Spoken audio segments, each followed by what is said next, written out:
Bien que la plupart du temps Peter Parker reste ce jeune adulte à qui il n'arrive que des galères, ça fait maintenant 60 ans que Spider-Man nous fascine. Mais pourquoi ? Pourquoi reste-t-il encore aujourd'hui l'un des héros les plus populaires, si ce n'est le plus populaire, en compétition directe avec le Chevalier Noir? C'est ce que nous allons voir dans cette vidéo. Salut la Bleuverse et j'espère que ça va. J'ai découvert Spider-Man comme la plupart des gens de ma génération, c'est-à-dire avec la trilogie de Sam Raimi, avec évidemment Tobey Maguire dans le rôle de Peter Parker. Tout de suite, le petit garçon que j'étais s'est vu émerveillé devant tous ses pouvoirs. Figurez-vous que c'est loin d'être le seul argument qui rend l'homme araignée si populaire. Voyons ensemble les 4 raisons qui font que Spider-Man est si populaire depuis tant d'années.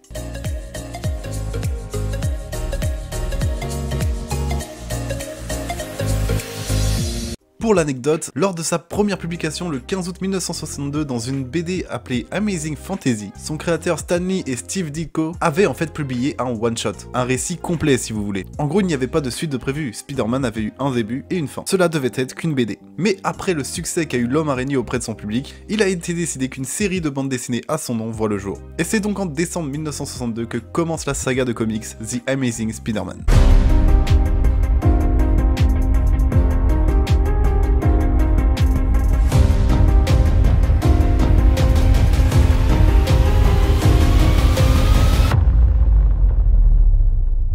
Dans la plupart des œuvres, Peter Parker n'est qu'un adolescent pas franchement populaire qui vient d'un milieu modeste. Il lui arrive beaucoup de galères et il se débrouille vraiment comme il peut, ce qui à l'époque change beaucoup de l'alien invincible ou encore de l'orphelin richissime. De plus, il est jeune et comme le disait si bien Walt Disney, visez le jeune public qui transmettra à leurs enfants et qui feront la même chose avec leurs enfants. Spider-Man en est la preuve. Qui n'a pas un jour rêvé de se réveiller comme Peter Parker? Mais allons plus loin, maintenant que ça fait 60 ans que Spider-Man existe, qu'il y a beaucoup d'adaptations, et ben on commence à voir vraiment toutes les facettes de Peter Parker. Et ça, le film No Way Home l'a bien compris. Mais c'est pas le seul, car il y a également Into the Spider-Verse qui en 2018 nous a offert un Peter Parker franchement plus très jeune, et également plus humain.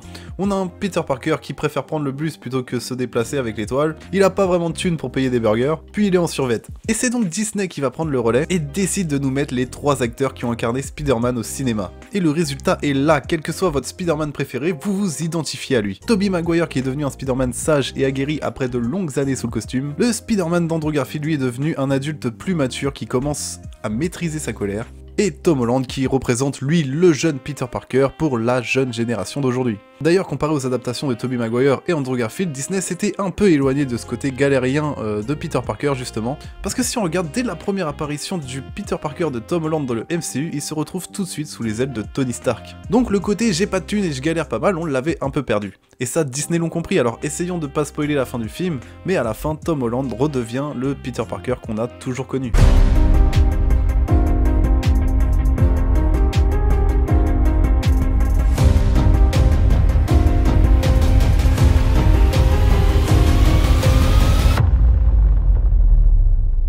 Évidemment, et on en a parlé précédemment, un enfant ne peut être qu'ébahi devant tous les super pouvoirs du héros. Il possède des capacités incroyables comme la force et l'agilité, il a la capacité de grimper sur les murs et en plus il peut tisser des toiles. Et personnellement, je pense qu'en plus des pouvoirs qu'il a, c'est vraiment sa transformation qui a beaucoup parlé au public. On passe d'un pauvre lycéen à lunettes tout maigrichon qui malheureusement se fait sans cesse persécuter, et soudain il se réveille plus fort, physiquement il a totalement changé, avec des réflexes hors du commun, il n'a plus besoin de lunettes, et du coup ça lui permet de riposter au lycée. En finalité, le héros fait rêver son public avec brio.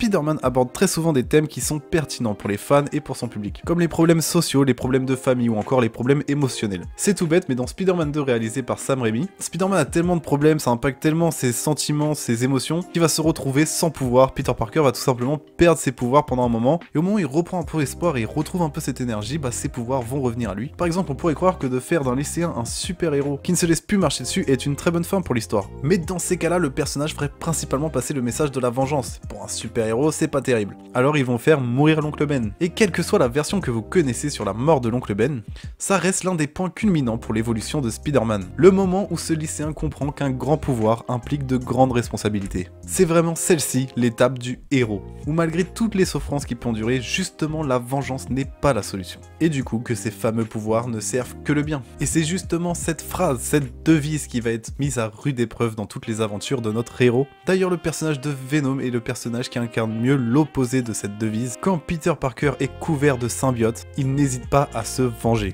à utiliser son pouvoir pour son profit personnel et s'éloigne complètement du héros qu'il est censé être. Mais quoi qu'il arrive et quoi qu'il endure, il finit toujours par revenir et rester sur le droit chemin. C'est aussi pour ça que Spider-Man est célèbre, il nous donne tout simplement de l'espoir.